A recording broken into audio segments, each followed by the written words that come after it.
Okay, so my next case is the Zodiac Killer. I found out actually that it literally could have never been Ted Cruz because he wasn't alive at the time when the murders took place, Well, which he wasn't. I mean, like, maybe we should check his birth certificate. but B, who said it's one person? Well, I'm gonna get to that. I personally don't think it was one person. I think it was multiple, and that's why it was so hard to catch them. That we know of, the Zodiac Killer murdered 5 victims, likely more. I think he claimed to have killed 47 people, but like we know of 5 of them that were Five definitely him. confirmed. 5 confirmed victims. He claimed to have killed 47 people in total, though. I hate this guy. I hate this guy even more than I. Nah, that's not true. I was gonna say I hate this guy more than I hate Jack the Ripper, but that's not true. All 5 of these murders took place in the San Francisco Bay Area between December 1968 and October 1969. It is arguably, this case has been described as arguably the most famous unsolved murder case in American history, which honestly I would agree with. I mean, like there are a lot of big other ones like Night Stalker and stuff like that. We watched that documentary, remember? Some of the victims of these attacks survived. David Faraday, who was 17, and Betty Lou Jensen, who was 16, were shot and killed on December 20th, 1968 on Lake Herman Road in Benicia. Basically, it was kind of like a secluded spot. They were like in their car or whatever, um, and they were shot and killed. Michael Mageau, I believe, 19, and Darlene Elizabeth Farron, 22, were shot around midnight between July 4th and 5th, 1969, in the parking lot of Blue Rock Springs Park in Vallejo. Mageau survived the attack, and Farron was pronounced dead at Kaiser Foundation Hospital. So this guy survived. The girl unfortunately was killed, but the guy survived the attack, and he later, like, he saw the Zodiac Killer. He saw him unmasked, and I believe he was the only person to see him unmasked. Brian Calvin Hartnell, 20, and Cecilia Ann Shepard, 22, were stabbed on December 27th, 1969, at Lake Berryessa in Napa County. Hartnell survived, but Shepard died at Queen of the Valley Hospital as a result of her injuries on September 29th. So, again, another survivor. Is he intentionally letting them survive? I don't know.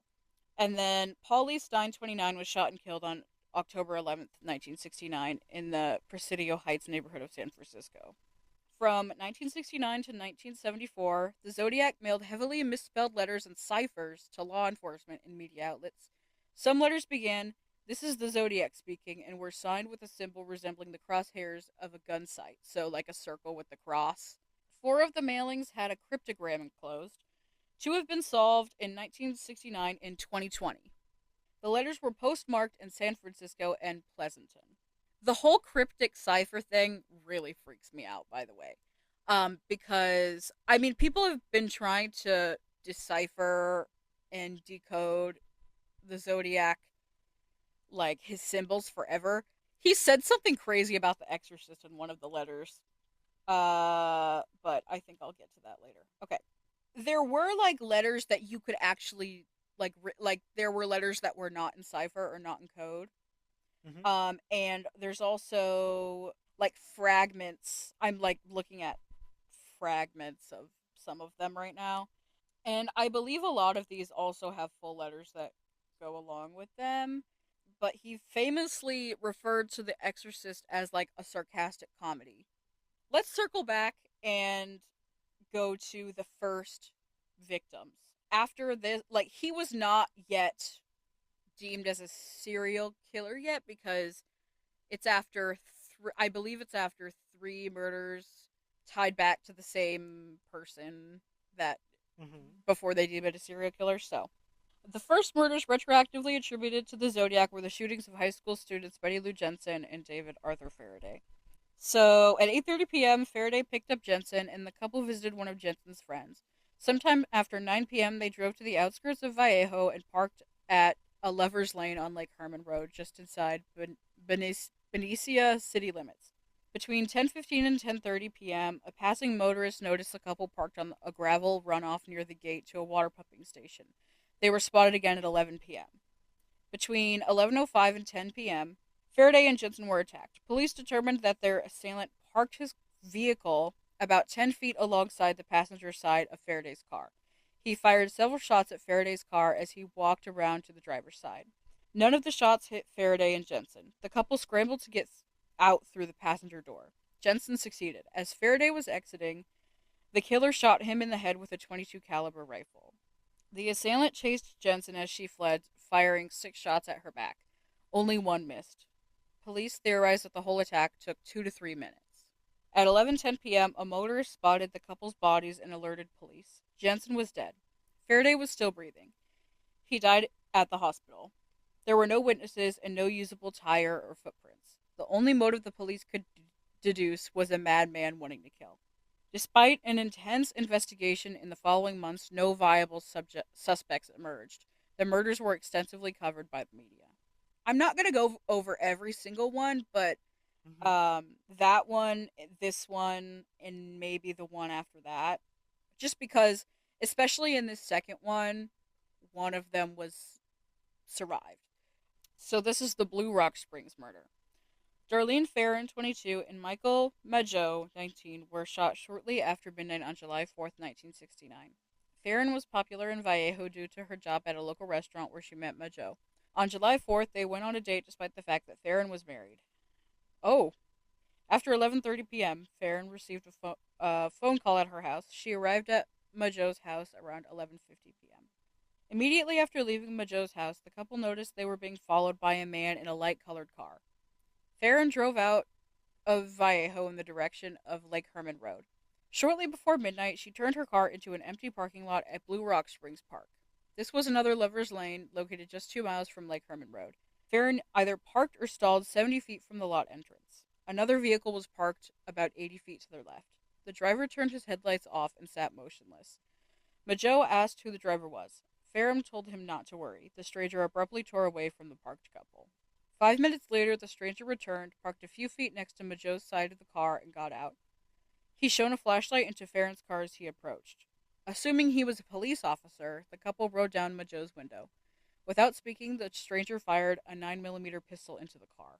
One bullet hit Mageau in the right arm, and the other hit Farron in the neck. Mageau tried to leave the car, but his door handle was missing or removed. The assailant returned to his car, opened the door, and did something Mageau could not see. As Mageau struggled to exit the vehicle, the stranger shot him and Farron 2 more times each. The killer hurried into his car and drove off. A golf course caretaker heard the shots around 12:10 a.m. The perpetrator left no clues that could be traced back to him. Police arrived at 12:20 a.m. 20 minutes later, Farron was pronounced dead at the hospital. Mageau survived and described the attacker as a heavyset white man around 5'8" tall. He is estimated the assailant's weight as 195 to 200 pounds with a large face and curly light brown hair. The killer wore dark clothes and no glasses. These details were not enough to develop a suspect. Moments after 12:40 a.m., the Vallejo Police Department received a phone call from a payphone 2 blocks from headquarters.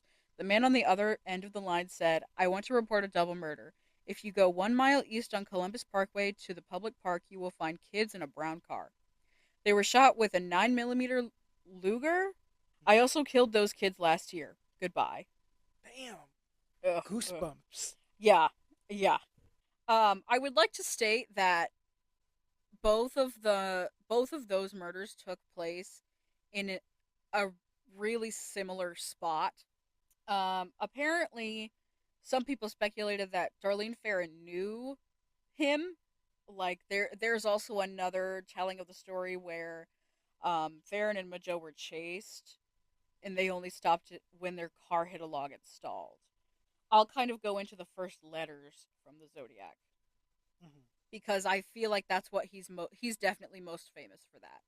On August 1st, 1969, the Vallejo Times, San Francisco Chronicle, and San Francisco Examiner all received letters written by someone taking credit for the attacks in Vallejo. The three letters were nearly identical and began, "I am the killer of the two teenagers last Christmas at Lake Herman and the girl last 4th of July." The three letters were rife with misspellings and presented the first definitive link between the two separate attacks in Vallejo. Enclosed in all three letters was a different cryptogram. They combined to form a 408 symbol cipher, Z480. The writer claimed, "In this cipher is my identity." He demanded the codes be printed on each newspaper's front page. If they were not, he threatened to cruise around all weekend, killing lone people in the night, then move on to kill again until I end up with a dozen people over the weekend. The Chronicle published its third of the cryptogram inside the August 2nd edition. In the accompanying article, Vallejo Police Chief Jack E. Stiltz said, "We're not satisfied that the letter was written by the murderer." He requested the killer send more facts to prove his identity. On August 4th, the Examiner received a letter with the salutation, "Dear editor, this is the Zodiac speaking." This letter marked the debut of the Zodiac persona. It was the first time the killer called himself by this nickname. Allegedly. There is a theory, I can't remember this man's name, but one of the suspects allegedly went by the Zodiac in his real life before this happened. In his second letter to the media, the killer wrote at much greater length. He happily obliged Chief Stiltz's request for more information about both murders. He provided minute details about how he shot Michael Mageau. He described the golf course caretaker. Regarding the Lake Herman road attack, he revealed that he had taped a flashlight to his gun in order to aim easily in the dark. The August 4th letter also referred investigators back to the Z408 cipher. The killer wrote, "When they do crack it, they will have me." And obviously, we never fully cracked the entire, The decoded message did not reveal the Zodiac's identity. Both the FBI and CIA attempted to decrypt the Z408 cipher. On August 5th, it was cracked by Donald and Betty Hardin, a couple in Salinas. Neither was a cryptologist. Betty developed a crib by correctly guessing the word "kill" would appear in the message. This is crazy. Well, this is scary, actually. The message was rife with misspellings and referred to Richard Connell's 1924 short story, "The Most Dangerous Game." The Zodiac explained killing was a way of collecting slaves for his afterlife. The full text of the decoded Z408 cipher reads, "This is really scary.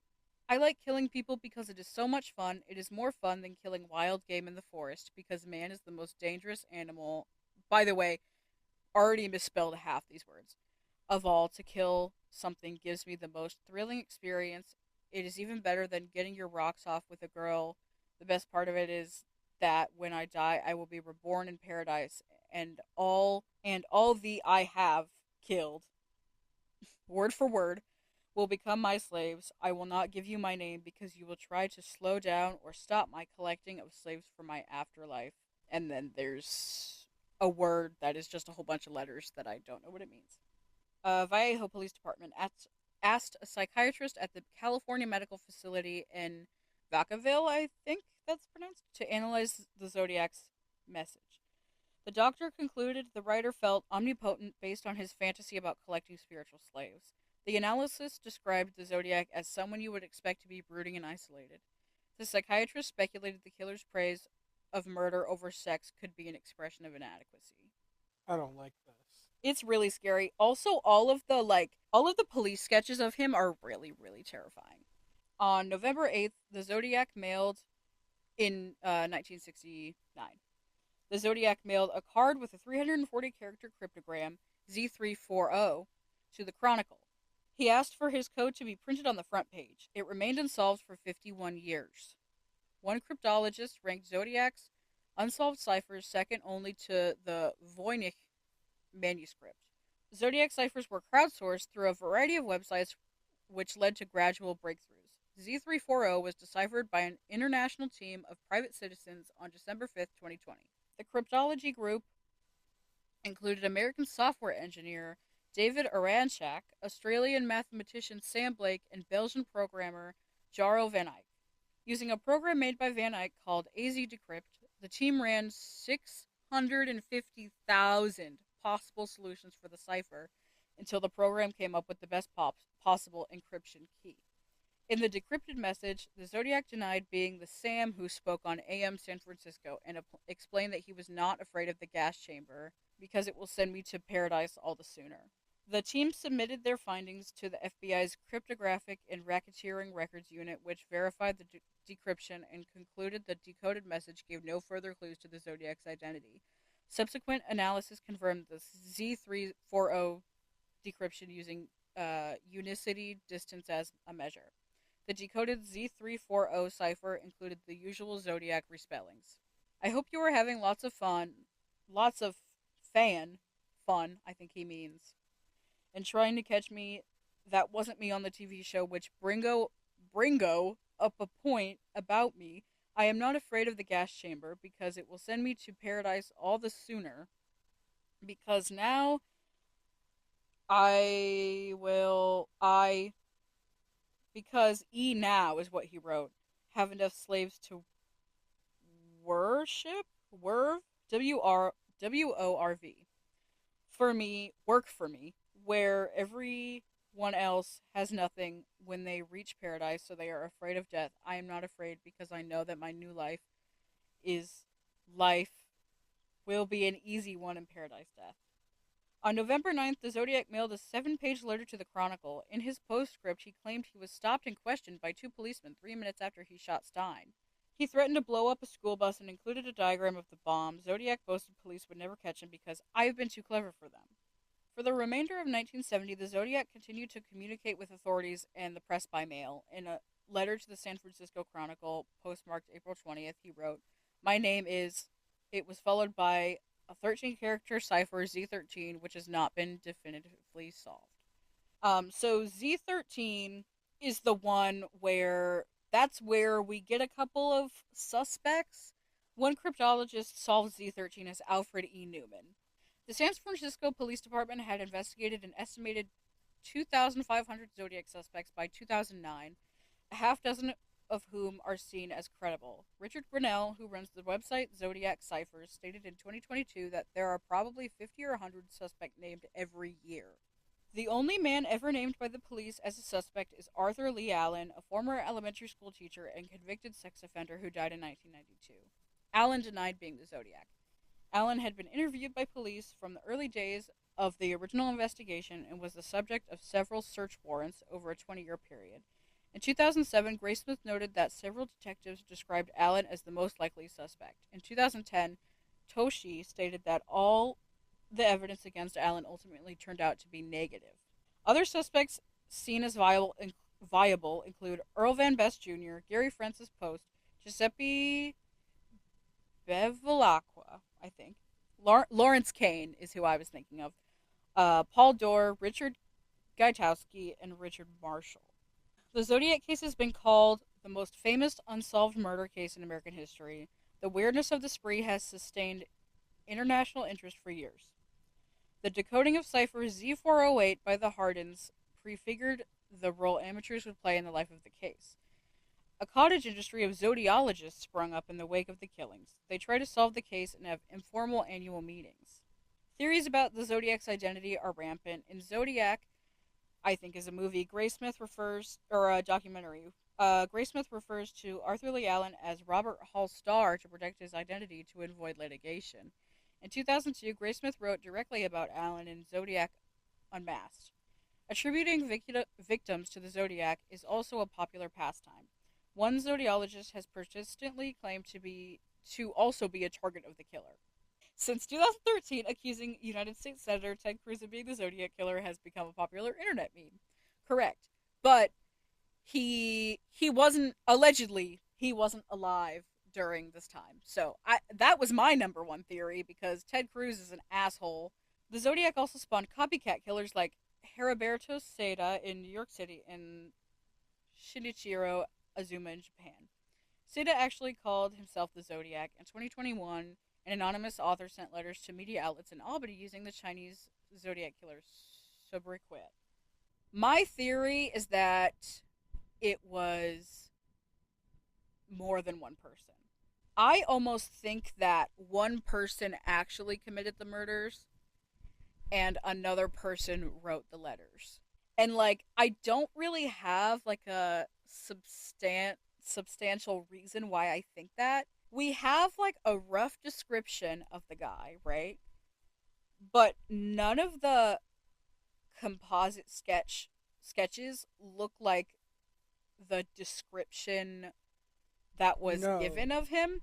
And also, at one point, there was one incident where police officers witnessed somebody who matched the description of the Zodiac killer out in public, but at the time, they believed that the Zodiac killer was a black man.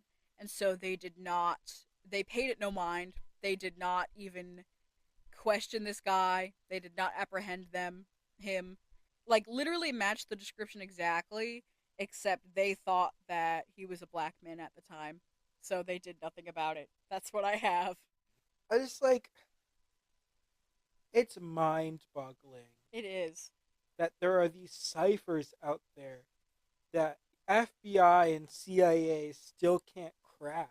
And Yeah. like, one is literally like, my name is blank. And like we don't know for sure. I mean like it says that somebody solved it, but like we don't know for sure if that is the person. And also it was just a name. Like they never said anything about it matching anybody's identity. When I started out listening to the BuzzFeed Unsolved video, and I just like the entire time they were like reading the letters, I was like, I can't handle this. Like I had to turn it off and take a break because it scared me. Have you ever heard of the 8-Day Bride? This is a case that takes place in Severn Falls, Ontario, Canada. On the evening of May 20th, 1947, the body of 22-year-old Christina Kettlewell was found 150 feet from her honeymoon cottage in just 9 inches of water in the banks of a river in Severn Falls, Ontario. Backtracking a little bit, uh, Christina McCann lived in Mimico, Ontario, and worked at a bank where she was described as a quote unquote capable employee. That's interesting. What a description. On May 12th, 1947, Christina uh, eloped with a John Ray Kettlewell, a 26-year-old war veteran who went by the nickname Jack. And at this time, they had known each other for 3 years. Christina was sort of like in the relationship, out of the relationship. She was deeply in love with him, but she didn't feel like the feelings were reciprocated totally, uh, which we'll get into in a little bit. So they eloped, uh, but this caused Christina's family to draw concerns about the marriage. Insert Ronald Berry. Ronald Berry is a 28-year-old immigrant from Italy and was Jack's best friend. And sort of a side piece of information, a ballroom dancer. Gay. Well, buckle up. It is said that Jack, Christina, and Ronald spent an inordinate amount of time together. Christina's sister Helen would comment that the family thought that perhaps Ronald was in love with Christina. Following the elopement, the Kettlewells spent the next few days at an apartment in Toronto on Tyndall Avenue. Bizarrely, Ronald would have joined the newlyweds for the entirety of their honeymoon. Girl, that's a polycule. On May 17th, the trio headed out to Ronald's remote cabin in Severn Falls, which is only accessible by boat. During their time at the cottage, it is reported that Christina began to act out of character. She'd go into crying fits. In other moments, she would seem completely dazed. Evidence suggests that Christina had conversations with Ronald about whether or not Jack truly loved her. On May 20th, Christina disappeared from the cottage, curiously, on the same day that Ronald's cottage mysteriously caught on fire. Ronald returned to the cabin to find a disoriented Jack sitting in the cabin with an apparent head injury and pulled him out of the fire. In later reports, he would say that he looked for Christina but couldn't find her anywhere in the cottage. Where in earlier statements he would say that she was in there. He took Jack out first, and when he came back to rescue Christina, she was gone. So in this case, there's tons of contradicting statements that will be made. Ronald recalled that the cottage burned to the ground in just an hour. He took Jack on a boat to Severn Falls to reach a car to drive him to the hospital and contacted the police. It was then that Ronald discovered that the situation became even worse. That same evening, Christina's body was discovered in 9 inches of water just over 100 feet away from the cottage by a Neville Sweet, an owner of a boathouse in the area. Her body was free from burns or any signs of resistance. Then the official autopsy discovered traces of codeine in her stomach. But the ultimate cause of death was declared a drowning, but in only 9 inches of water. I remember reading about this and being like, none of this makes sense. None No, of it. none of it does. None of it. Nothing adds up. Major Lawrence Scardfield, who was the man who tried to help put out the fire in the cottage, said he saw no signs of Christina's body in the area when he went to fetch water from the river to help with the flames just hours earlier. Jack, Ronald, and 20 other people were questioned by police in connection with the case. Jack was interrogated by the police for 3 hours after being released from the hospital, where he was treated for burns, shock, a head injury, and apparent drugging. However, Jack claimed to not remember anything that occurred after 11 a.m. on the day of Christina's death, most likely because of the drugs. Ronald was questioned by the police for a grueling 13 hours, in which he provided a 3,000-word statement that the police would describe as quote-unquote fantastic. On June 19th, an inquest into Christina's death began, and it immediately became a public spectacle.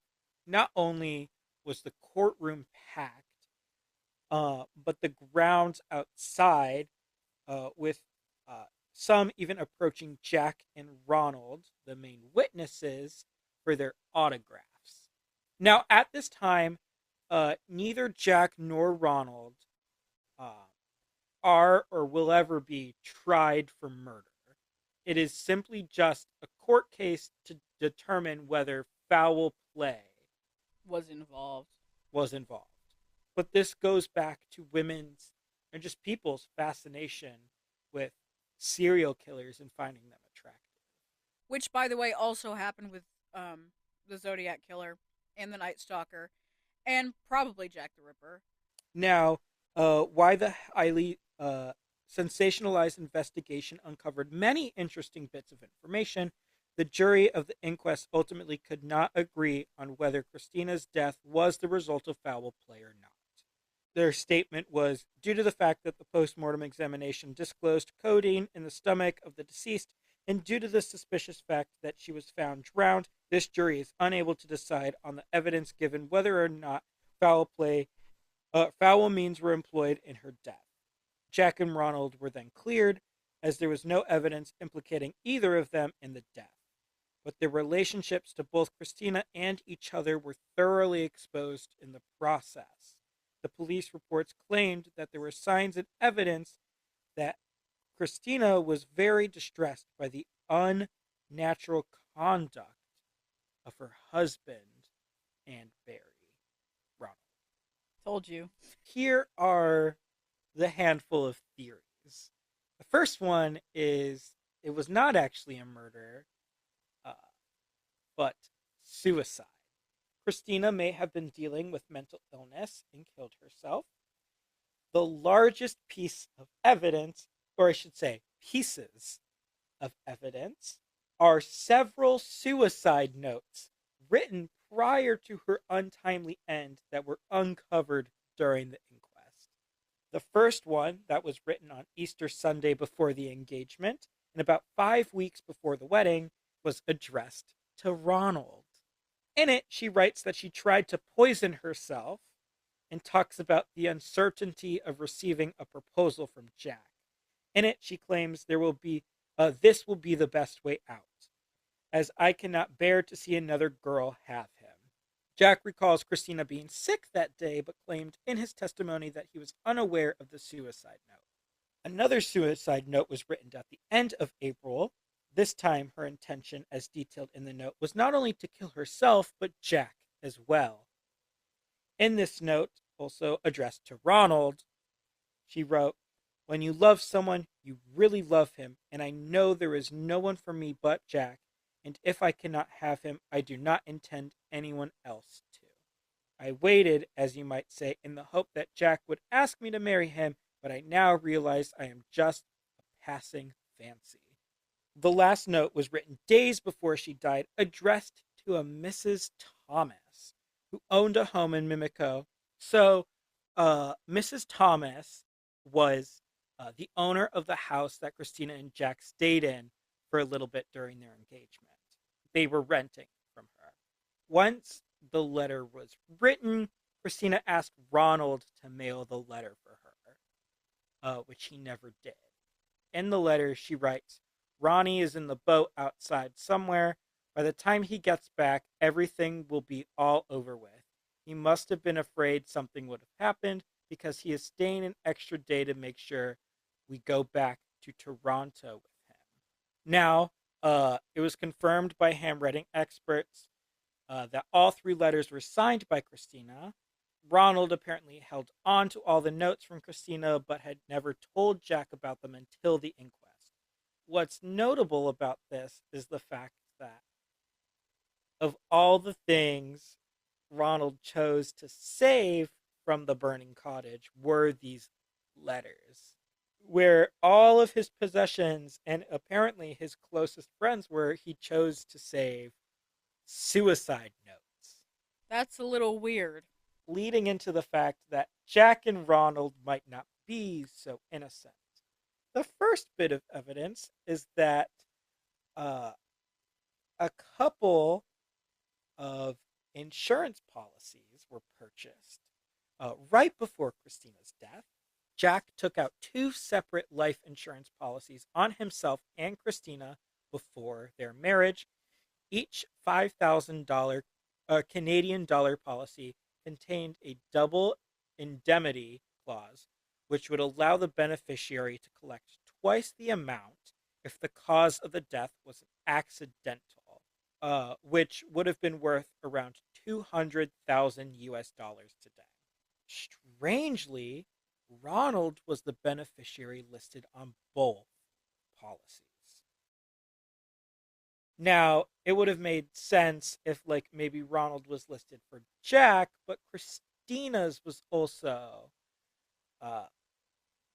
had Ronald listed Ronald's as name the on it. beneficiary. Yeah.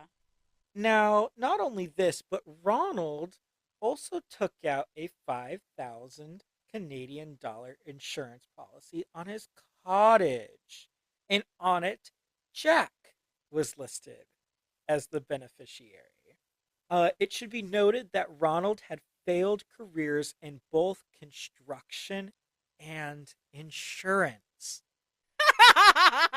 Sorry. Additionally, the inquest revealed that Jack had given his war gratuity, which is sort of like the military pension here, that it's a payment to Canadian servicemen when discharged. Jack had given this to Ronald, and Jack had removed all of his family from his will. Reasons unknown. Another thing that just happened to go missing in this fire was Christina's wedding ring. It was never recovered. Reports differ as to whether Ronald purchased the ring for Christina or if Jack borrowed the ring from a married friend. Uh, and the price of the ring is debated, ranging from $1,000 to $13,000, but nevertheless was never found. And another interesting tidbit, uh, and the last piece of information that I'll share about this case is that Jack's initial statement to the police after the fire uh, enters another fascinating exhibit into the inquest. In this original statement, Jack states that he and Ronald had been in an intimate relationship for quote unquote some time. What did I say? Sometimes the closet is glass. However, once the case was taken to court, Jack claimed he was coerced to make the statement by the police to build a story. However, the police commissioner did in fact touch on this relationship in the report of Christina's case. In it, he writes that the relationship between Jack and Ronald was, quote unquote, to put it mildly, to be unnatural. There was no evidence to prove that this relationship, but it was highly suspected. In the inquest, Crown Counsel C.P. Hope didn't believe Jack was coerced and suggested that the two were actually lovers, to which Jack finally agreed after Hope hammered him with questions. The Toronto Star, which is like a newspaper, describes the questioning in an article from June 20th when Kettlewell, after vigorous questioning, agreed with Mr. Hope's repeated suggestion that he and Ronald were male lovers. The fantastic triangle of twisted and thwarted emotions took shape. Multiple theories have continued to stem. Theories as to why both Christina's corpse was found drugged and why Jack was found drugged in the fire but still conscious. There is no definitive proof of where those drugs came from. If it was taken by choice, if it was forced, who provided it. It is stated that days before the marriage, Christina started to act off, and when she finally fell out of her daze, there was a ring on her finger. Christina was in love with Ronald. Then she wasn't in love No. with Ronald. I Oh, thought, the sister thought. yeah, the sister thought, sorry, that she was in love with Ronald. Then she wasn't in love with Ronald. She was in love with Jack.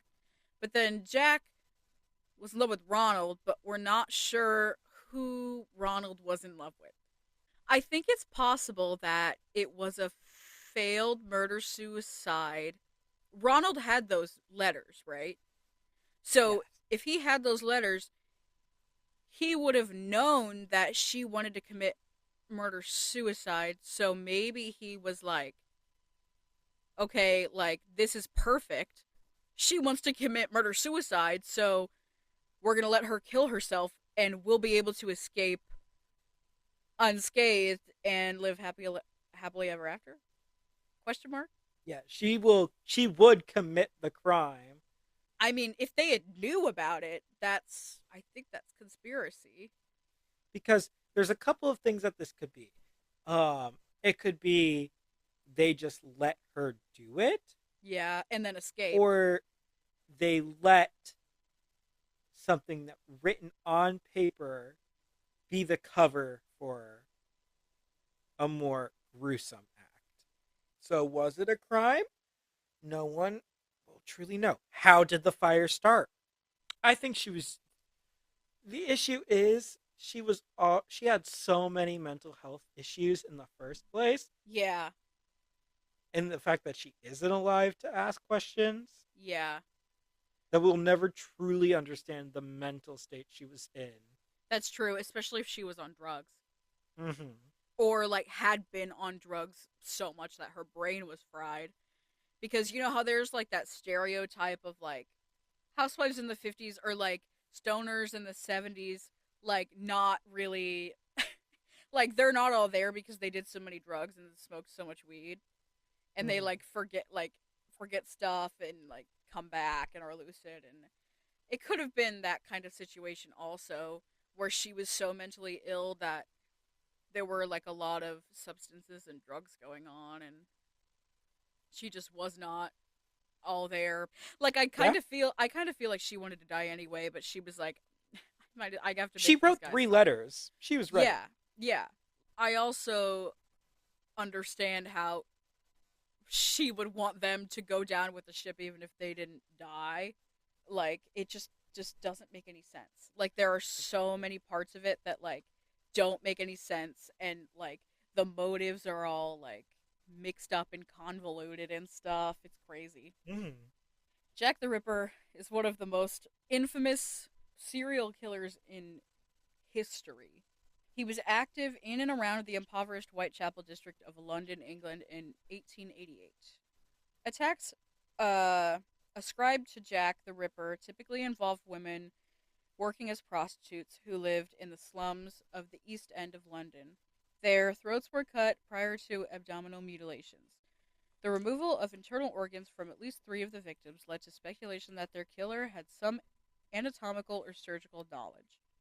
Rumors that the murders were connected intensified in September and October 1888, and numerous letters were received by media outlets and Scotland Yard from people purporting, reporting to be the murderer. There are only five, similar to Zodiac Killer, there are only five canonical Murder. murders from Hmm. Jack the Ripper, but it's suspected that he, they committed far more.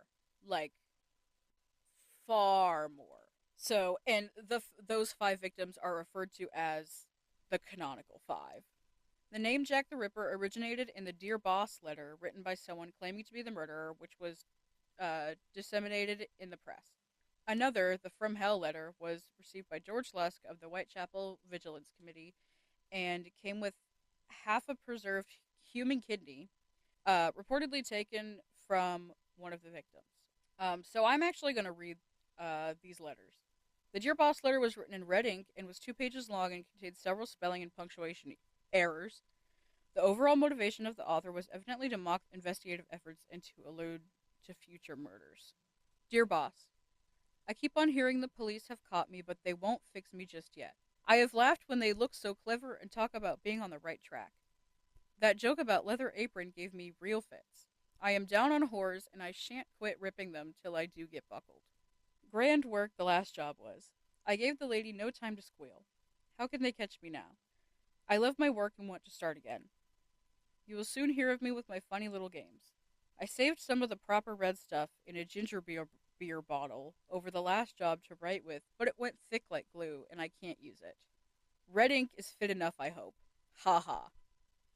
The next job I do, I shall clip the lady's ears off and send to the police officers just for jolly, wouldn't you?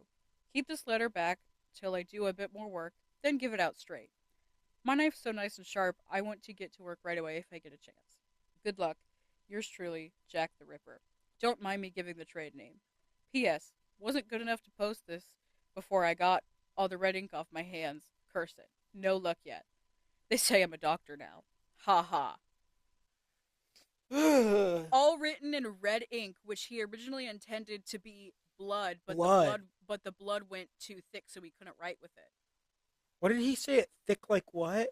Thick like glue is what he said. Some they kind of think that that was written by a journalist.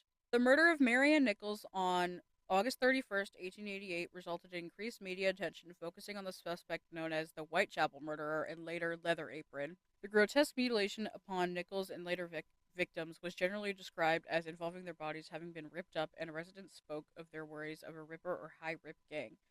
By the way, I didn't quite get to it yet, but basically, like, his first victim was severely mutilated and disemboweled, and the second one was severely mutilated and disemboweled, and they took her uterus out. The identification of the killer as Jack the Ripper occurred after 27 September when the offices of Central News Ltd. Received the Dear Boss letter, which I just read. The author of this letter signed the letter, yours truly, Jack the Ripper, vowing to continue ripping prostitutes until his arrest. While newsmen considered this letter a mere joke, crazy by the way, they decided after 2 days to notify Scotland Yard of the matter. The double murder of Elizabeth Stride and Catherine Eddowes, took place the night that the police received the Dear Boss letter. The Central News people received a second communication known as the Saucy Jackie postcard on October 1st, 1888, the day after the double murder, and the message was duly passed over to the authorities. Copies of both messages were soon posted to the public in the hopes that the writing style would be recognized. While the police left determined to discover the author of both messages, they found themselves overwhelmed by the media circus around the Ripper killings and soon received a large amount of material, most of it useless. So this is the From Hell letter. And this is the letter that accompanied the kidney that he sent to this man who is from the Whitechapel authorities, I believe. From Hell. Mr. Lusk. Sor. I'm assuming he means sir, but it's spelled SOR. I sent you half the kidney I took from one woman, preserved it for you. Another piece I fried and ate. It was very nice. I may send you the bloody knife that took it out if you only wait a while longer. Signed, Catch Me When You Can, Mr. Lusk. Ate it? Allegedly. The letter came into the possession of the City of London Police, being later transferred to the Metropolitan Police. The original letter and the kidney, which accompanied it, have since been lost or stolen, along with other contents that were contained in the Metropolitan Police Ripper files. The large number of attacks against women in the East End during this time adds uncertainty to how many victims were murdered by the same person. 11 separate murders, stretching from April 3rd, 1888 to February 13th, 1891, were included in a Metropolitan Police investigation and were known collectively in the police docket as the Whitechapel murders. Opinions vary as to whether these murders should be linked to the same culprit, but 5 of the 11 Whitechapel murders, known as the Canonical Five, are widely believed to be the work of the Ripper. Most experts point to deep slash wounds to the throat, followed by extensive abdominal and genital area mutilation, the removal of internal organs, and progressive facial mutilations as the distinctive features of the Ripper's modus operandi. There were so many murders in this area at this time, and I'm pretty sure most of them were prostitutes that were being murdered. The canonical 5 Ripper victims are Marianne Nichols, Annie Chapman, Elizabeth Stride, Catherine Eddowes, and Mary Jane Kelly. The body of Marianne Nichols was discovered at about 3:40 a.m. on Friday, the 31st of August, 1888, in Bucks Row, now Durward Street, Whitechapel. Her throat was severed by 2 deep cuts, one of which completely severed all the tissue down to the vertebrae. This is really graphic, by the way. So, her vagina had been stabbed twice, and the lower part of her abdomen was partly ripped open by a deep, jagged wound, causing her bowels to protrude. Several other incisions inflicted to both sides of her abdomen had also been caused by the same knife. Each of these wounds had been inflicted in a downward thrusting manner. 1 week later, on Saturday, the 8th of September, 1888, the body of Annie Chapman was discovered at approximately 6 a.m. near the steps to the doorway of the backyard of 29 Hanbury Street, Spitalfields. As in the case of Nichols, the throat was severed by 2 deep cuts. Her abdomen had been cut entirely open, with a section of the flesh from her stomach being placed upon her left shoulder and another section of skin and flesh, plus her small intestines, being removed and placed above her right shoulder.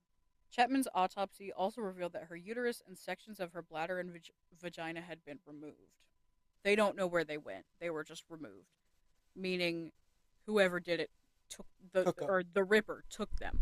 At the inquest into Chapman's murder, Elizabeth Long described having seen Chapman standing outside 29 Hanbury Street around 5:30 a.m. in the company of a dark-haired man wearing a brown deerstalker hat and dark overcoat and of a shabby genteel appearance. According to his eyewitness, the man had asked Chapman, "Will you?" to which Chapman had replied, "Yes." I'm assuming that was a solicitation. Elizabeth Stride and Catherine Eddowes were both killed in the early morning hours of Sunday, the 30th of September at 1888. Year of 1888, sorry. Stride's body was discovered at approximately 1 a.m. in Dutfield's yard off Burner Street, now Enrique Street in Whitechapel. The cause of death was a single clear cut incision measuring 6 inches across her neck, which had severed her left carotid artery and her trachea before terminating beneath her right jaw. Whew. The absence of any further mutilations to her body has led to uncertainty as to whether Stride's murder was committed by the Ripper or whether he was interrupted during the attack. And I would like to make a note here that these two murders occurred like on the same day. Like they suspect that the Ripper was evading police, and so he was like zigzagging and like killed killed one of them, and then zigzagged to avoid the police and killed another one of them. Mm-hmm. Eddowes' body was found in a corner of Meter Square in the City of London 3/4 of an hour after the discovery of the body of Elizabeth Stride. That's 45 minutes, I believe. Her throat was severed from ear to ear and her abdomen ripped open by a long, deep, and jagged wound before her intestines had been placed over her right shoulder, with a section of the intestine being completely detached and placed between her body and left arm. The left kidney and the major part of Eddowes' uterus had been removed, and her face had been disfigured, with her nose severed, her cheeks slashed, and cuts measuring 1/4 of an inch and 1/2 an inch, respectively, vertically incised through each of her eyelids. A triangular incision, the apex of which pointed towards Eddowes' eye, had been carved upon each of her cheeks, and a section of the auricle and lobe of her right ear was later recovered from her clothing. These mutilations would have taken at least 5 minutes to complete. The extensively mutilated and disemboweled body of Mary Jane Kelly was discovered lying on the bed in the single room where she lived at 13 Miller's Court off Dorset Street, Spitalfields, at 11:45 a.m. on Friday, 9th of November, 1888. Her face had been hacked beyond all recognition, with her throat severed down to the spine and the abdomen almost emptied of its organs. Her uterus, kidneys, and one breast had been placed beneath her head, and other viscera from her body placed beside her foot, about the bed, and sections of her abdomen and thighs upon a bedside table. The heart was missing from the crime scene. Each of the 5 canonical murders was perpetrated at night on or close to a weekend, either at the end of a month or a week or so after. The mutilations became increasingly severe as the series of murders proceeded, except for that of Stride, whose attacker may have been interrupted, as we said. Nichols was not missing any organs. Chapman's uterus and sections of her bladder and vagina were taken. Eddowes had her uterus and left kidney removed and her face mutilated, and Kelly's body was extensively eviscerated. There are other alleged victims. I don't think I'm gonna go super into that, but here's a little bit about the investigation. The vast majority of the City of London police files relating to their investigation into the Whitechapel murders were destroyed in the Blitz. I'm not sure what that is. The surviving Metropolitan Police files allow a detailed view of investigative procedures in the Victorian era. A large team of policemen conducted house-to-house inquiries throughout Whitechapel. Forensic material was collected and examined. Suspects were identified, traced, and either examined more closely or eliminated from the inquiry. Upwards of 300 people were investigated and 80 people were detained.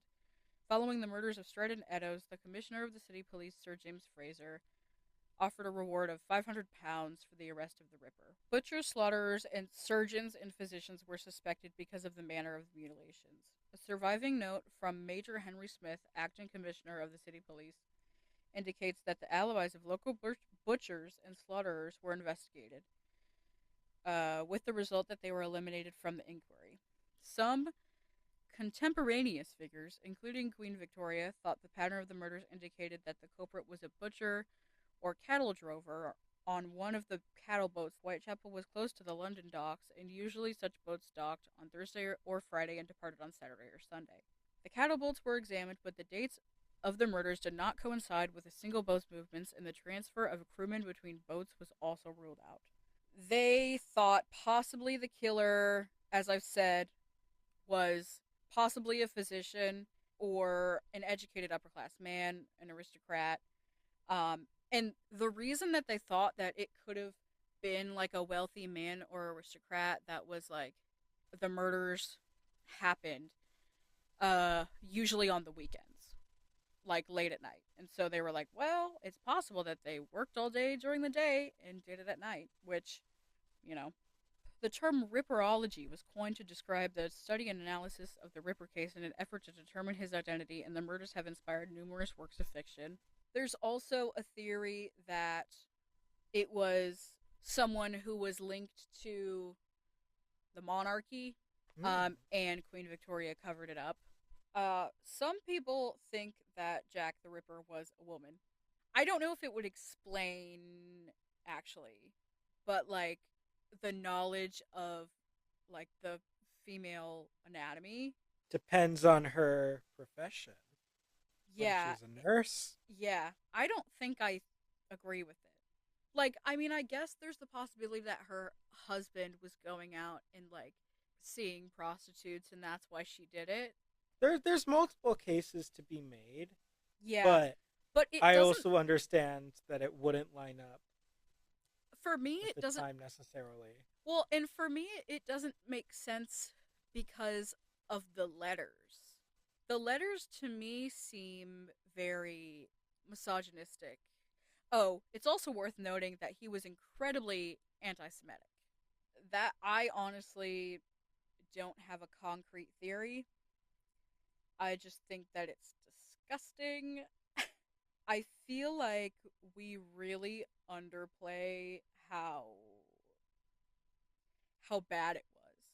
I feel like everybody makes jokes. It's gross. And like I said before, people call themselves ripperologists and they call it ripperology and they still try to figure out who he is. They never caught him. That one, I think that one is honestly the scariest. I mean, like, obviously the Zodiac killer is scary. All like the recent things, the Tylenol murders are scary, but like the severity of it is just so bad. And the misogyny is crazy. Something on that caliber just cannot happen these days anymore. No, and I'm glad. Also, we've been recording for like 4 hours. Yeah, I know. Thank you all for listening in to our cold case episodes. For further episodes, keep on listening wherever you find your podcasts. Spotify, Apple Podcasts, the like. If you would like to watch the video of this episode or past or future episodes, go head over to our YouTube channel, yapfest, featuring Ben and Lola. If you want to see some silly clips and snippets of episodes, head over to our TikTok,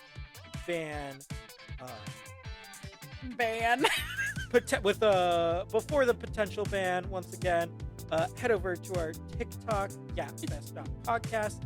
And if you would like some more behind the scenes and more information of what's happening, what's to come for Yapfest, go head over to our Instagram, yapfest.podcast. Bye.